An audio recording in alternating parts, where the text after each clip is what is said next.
नमस्कार, knocking-news.com में आपका स्वागत है। किस तरफ इस धरती को ले जाया जा रहा है और इस धरती में किस तरह से पूरी दुनिया को ग्लोबलाइज करके और उस पूरे प्रोसेस में हम और आप जैसे लोगों की जो इंडिविजुअल फ्रीडम है, हमारी नागरिक स्वतंत्रता है, वो कैसे क्षीण हो रही है, कैसे कैसे कम हो रही है, उसके कुछ 8-10 उदाहरण मैंने इकट्ठे किए हैं। किस तरह से हम लोगों की, हम भारतीयों की स्वतंत्रता भी प्रभावित हुई है, किस तरह से बदलाव आए हैं जीवन में जिनके कारण हमारा जो फ्रीडम का इंडेक्स अगर कोई होता है तो वो नीचे आया है।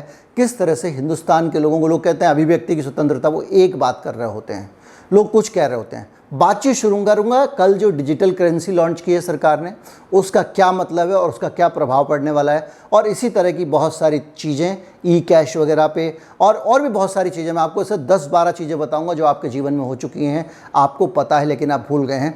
कहीं मत जाइए, चैनल को सब्सक्राइब कर लीजिए, फिर बातचीत आगे बढ़ाते हैं।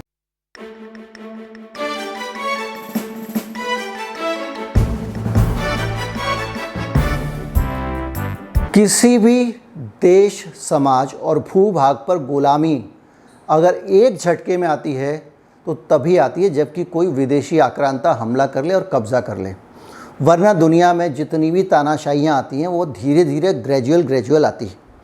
इंसान की जो आज़ादी है वो धीरे धीरे छिनती है।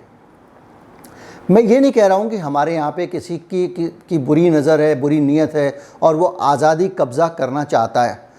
मैं ये भी नहीं कह रहा हूँ कि कोई पॉलिटिकल फोर्सेस या भारतीय जनता पार्टी या मोदी जी जो हैं वो आज़ादी खतरे में डालना चाहते हैं। ये काम उनके राजनीतिक विरोधी कर रहे हैं, उनको करने दीजिए।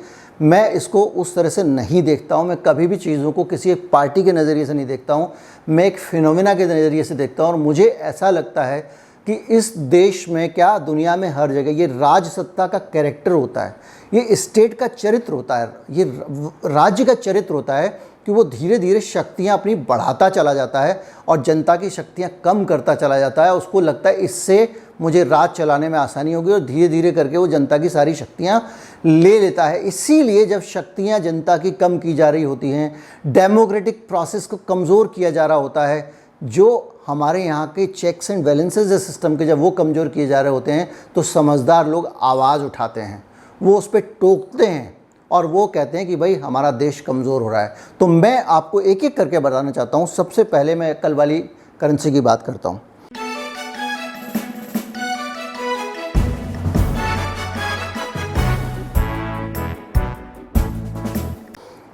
कैश में और डिजिटल करेंसी में क्या अंतर है?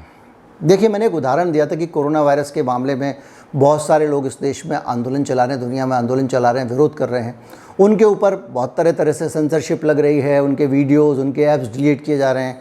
कल भी एप्पल ने एक एक्ट डिलीट किया। ये सारी कार्रवाइयाँ की जा रही हैं, लेकिन फिर भी वो आंदोलन कर पा रहे हैं और इसलिए कर पा रहे हैं क्योंकि उनके पास में कहीं ना कुछ फ्रीडम है और वो उस तरह से कर पा रहे हैं। और कोई भी आंदोलन जो होता है दुनिया में, ज़रूरी नहीं है कि हर वक्त सरकार सही हो, सरकार के खिलाफ भी आंदोलन हो सकता है। किसान आंदोलन चल रहा है। अब अगर किसान आंदोलन के संदर्भ में आप देखें, किसी भी आंदोलन के संदर्भ में देखें, ये इसलिए कर पा रहे हैं क्योंकि लोगों के पास फ्रीडम है। अब अचानक किसी दिन कोई, आपको कश्मीर में याद है, आपको कश्मीर में उन्होंने बदला तो जनता की पूरी फ्रीडम, हमने क्या किया, हमने वहाँ के सारे मोबाइल नेटवर्क और इंटरनेट को ब्लॉक कर दिया। तो क्या हुआ, सरकार के पास एक ताकत थी, उसने एक झटके से बहुत कुछ छीन लिया।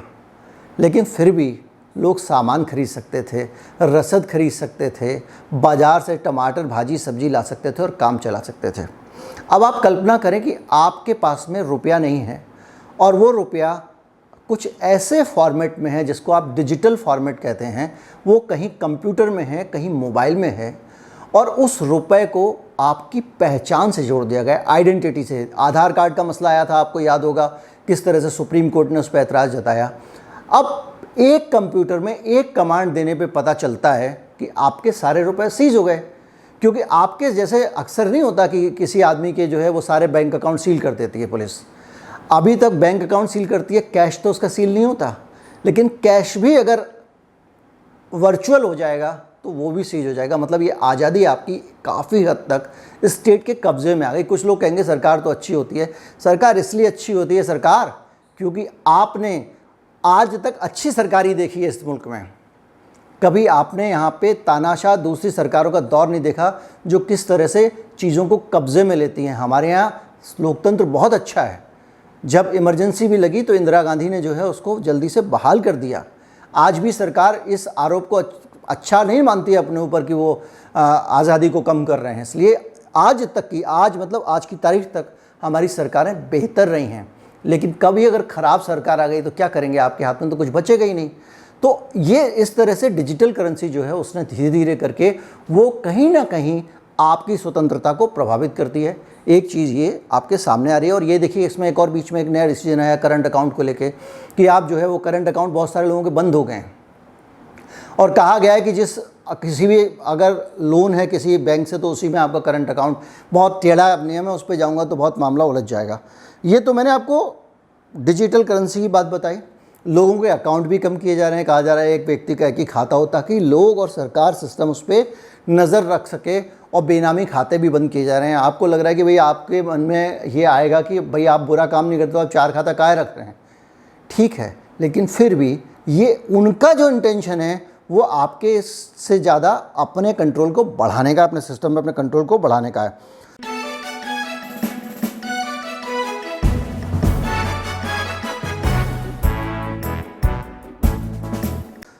सोशल मीडिया पे निगरानी का कानून आ गया है। हम सब जानते हैं कि हमारे देश में अब सोशल मीडिया पे आप कुछ भी पोस्ट करेंगे तो सरकार एक फ़ोन करके आपका अकाउंट फ्रीज करवा सकती है या आपकी उस पोस्ट को हटवा सकती है। आप आंदोलन कर रहे हैं, आपने लिया और कुछ चीज़ें ऐसी मिस्र में आपको याद होगा किस तरह से अलग जगह था, बहुत सारी जगहों पे फेसबुक के और सोशल मीडिया के ज़रिए आंदोलन हुए। हमारे यहाँ जो अन्ना हज़ारे वाला आंदोलन था उसमें बहुत बड़ा योगदान सोशल मीडिया का था। और अब सोशल मीडिया को सरकार ने अपने कंट्रोल में ले लिया। एक फ़ोन रात को 1 बजे, 2 बजे, 3 बजे भी सरकार कर सकती है और फ़ोन के करने भर से वो सारे के सारे पोस्ट हट जाएंगे जिसको सरकार कहेगी इमीडिएटली, मतलब उसमें सुबह तक का वेट नहीं करना है।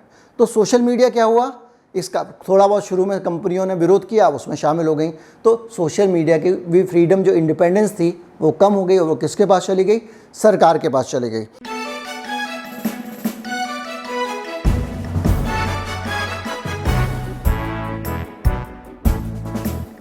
तीसरा मैं उदाहरण दे रहा हूं कि बैंकों का।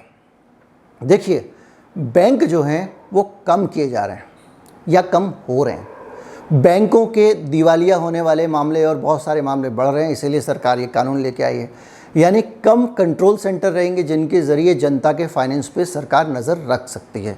और ये इसको लेके मैं और भी बहुत सारे उदाहरण दे सकता हूँ, डिटेल में जाना नहीं चाहूँगा। अच्छी तरह जानते हैं कि हमारा सिस्टम किस तरह से हमारे अकाउंट्स, हमारी चीज़ों को कंट्रोल में रखना चाहता है, क्योंकि इससे उसको सहूलियत होती है। सर्विलांस का मामला आजकल चल ही रहा है। मेरे बहुत सारे वीडियो हैं कि किस तरह से आपकी एक एक दिन की नज़र पे, मैंने आप परसों नरसों ही वीडियो बनाया था जिसमें बताया था कि आपकी हर हरकत पे नज़र है, आपके हर फाइनेंशियल ट्रांजेक्शन पे नज़र है, आपकी हर चीज़ पे सिस्टम की नज़र है। और छोटी छोटी नहीं, बड़ी बड़ी एजेंसियाँ एक साथ मिल के काम कर रही हैं। आपका कुछ भी निजी नहीं बचा है। सरकार जब चाहे आपकी चीज़ों को पकड़ सकती है। आप कहाँ से कहाँ जा रहे हैं पता लगाया जा सकता है। सिम कार्ड बदल लीजिए, मोबाइल बदल लीजिए, कुछ भी बदल लीजिए, सैटेलाइट से पकड़ लेंगे, किसी भी तरीके से पकड़ लेंगे, जीपीएस से पकड़ लेंगे। 100 तरीके से आपकी ट्रैकिंग हो रही है। आपके मोबाइल के कैमरे जो हैं वो देखे जा सकते हैं। ये सारी बहस चल रही है, इसमें बहुत डिटेल है और सारी डिटेल मैं अलग वीडियोस में दे चुका हूँ। मैं यहाँ पे डालूंगा तो लोग कहेंगे वीडियो आपका लंबा हो गया है। लेकिन ये भी एक चीज़ है जो आपके सामने आई है जिसने आपके जीवन की स्वतंत्रता को कम किया है।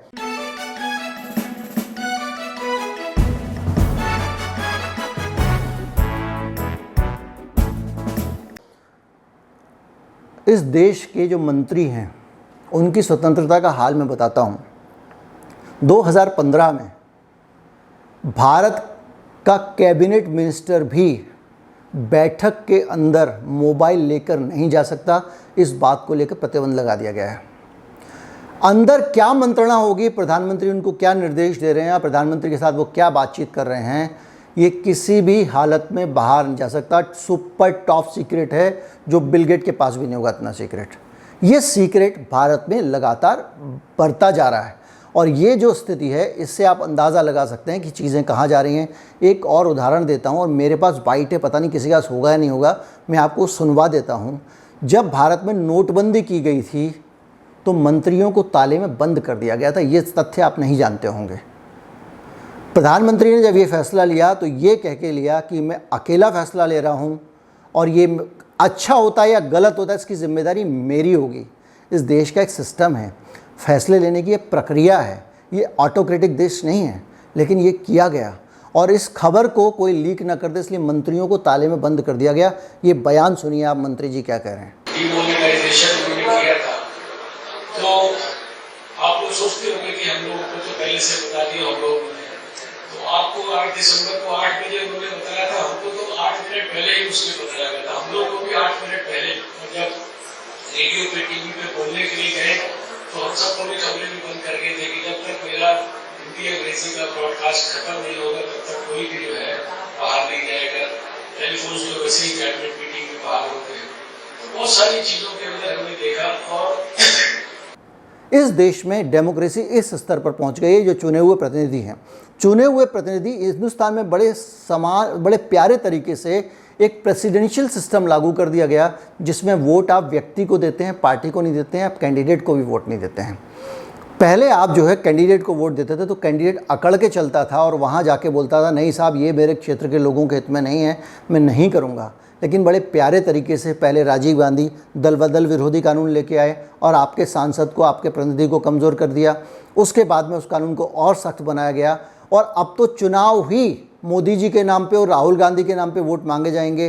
तो जो भी वोट दे रहा है वो जो सांसद है वो आपकी बात नहीं करेगा, वो बात करेगा जो मोदी जी और राहुल गांधी जो है वो कहेंगे, क्योंकि वो उनके नाम पे वोट लेके जा रहा है और वो जानता है कि इनका नाम नहीं लूँगा तो मुझे कोई 4 वोट नहीं देगा। इसलिए वहाँ जाके उन्होंने एक गुलाम हो गया, एक प्रतीकात्मक मेंबर ऑफ पार्लियामेंट हो गया जो अपनी बात तो रखता है लेकिन वही बात रखता है जो बॉस कहेंगे। वो जनप्रतिनिधि ना होकर पार्टी का प्रतिनिधि है जो यहाँ आता है और आपके पास से चुन के वापस चला जाता है। ये भी एक लोकतंत्र में बड़ी भारी कमजोरी आई है और वो पार्टी भी नहीं बदल सकता। अगर आपके क्षेत्र में कोई ऐसी चीज़ हो रही है जिसको वो नहीं चाहता है लेकिन वो कुछ नहीं कर सकता, वो पार्टी भी नहीं बदल सकता। दिल्ली में उदाहरण है, जब अक्षरधाम बन रहा था तो कांग्रेस के कुछ विधायकों ने यह मसला उठाया था। सोनिया गांधी ने कहा कि अक्षरधाम का आप विरोध नहीं करेंगे, उनके गुजरात में बहुत सारे वोट हैं, और वो विधायक चुपचाप बैठ गया। तो इस तरह से भी लोकतंत्र कमज़ोर हुआ, क्योंकि लोकतंत्र में हम अपनी ताकत अपने प्रतिनिधि को देते थे, वो अपनी ताकत संसद में अपने प्रधानमंत्री को या मुख्यमंत्री को देता था। अब उल्टा हो गया है, प्रधानमंत्री या मुख्यमंत्री उसको ताकत देते हैं और उस ताकत पे वो ज़िंदा रहता है, इसलिए वो आवाज़ नहीं उठाता। इस तरह से हमारा लोकतंत्र लगातार कमज़ोर हुआ है।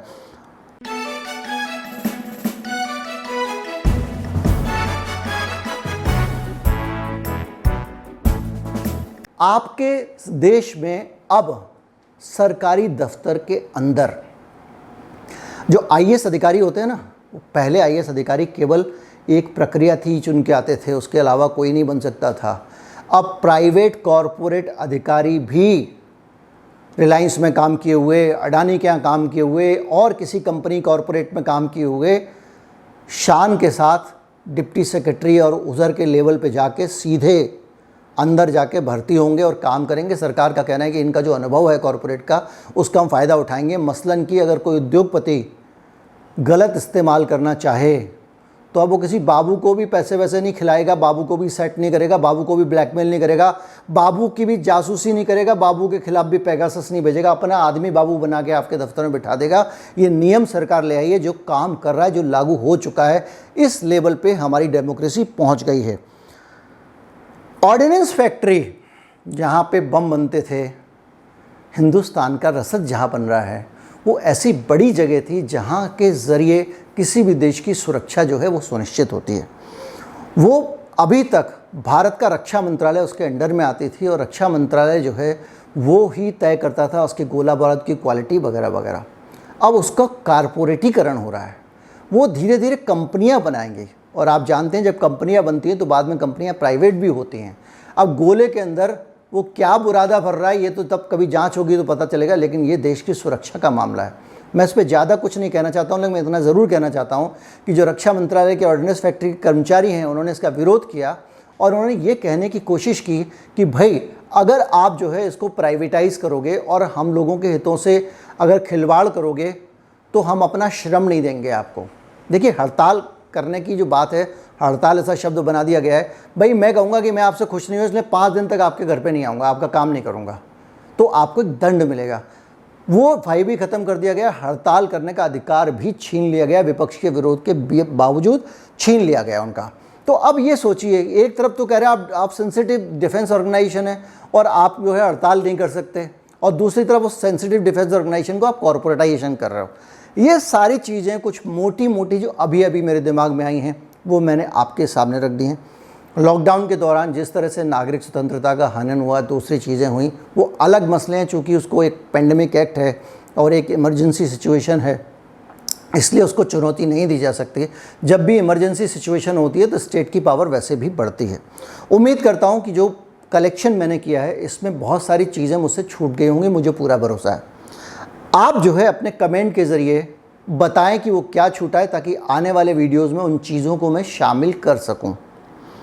ये वीडियो आपको अच्छा लगा है तो आप इसको ज़्यादा से ज़्यादा लोगों तक पहुँचाएं। मैं हर वीडियो में ये बात कहता हूँ, लेकिन मेरा मकसद वो नहीं होता कि लाइक सब्सक्राइब शेयर वाला। मैं दिल से वीडियो बनाता हूँ, मुझे लगता है मेरी बात ज़्यादा लोगों तक पहुँचनी चाहिए, और हर बात मुझे दिमाग में यही ख्याल आता है, इसलिए मैं आपको बोल देता हूँ। इन दोनों चीज़ों में अंतर है। यहाँ पे मैं वो लाइक सब्सक्राइब व्यूज़ बढ़ाने से ज़्यादा मेरे दिमाग में रहता है कि मेरी बात ज़्यादा लोगों तक पहुँचे।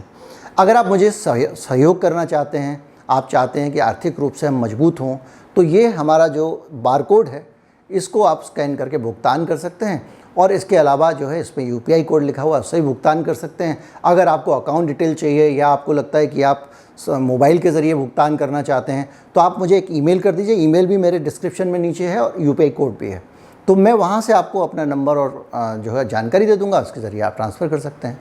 उम्मीद करता हूँ वीडियो अच्छा लगा होगा। नमस्कार, जय हिंद।